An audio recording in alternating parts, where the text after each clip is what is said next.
to, čo si teraz nesplnil a pre občanov, že vlastne nepodpísal si 3 uznesenia a si sa mal k tomu vyjadriť. Prečo nie sú podpísané? Aby občania mali informáciu.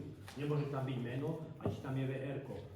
Aby tam bez mena buď a nepodpísané, napísané, že nie je podpísané, lebo bežný človek, tu poslanci nevedeli, že to nie je podpísané, akože hej.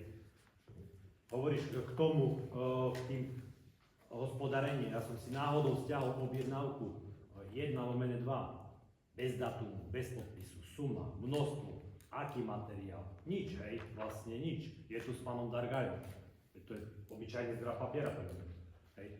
Ďalšia vec, faktúry za 12. mesiac, máme už marec, nie sú zverejnené na webe. Nechápem to. Ďalej objednávka, keď Ešte jednu vec, ako potom, kde je plnenie rozpočtu za rok 2023, do 60 dní má byť vyvesený. Podľa zákona 4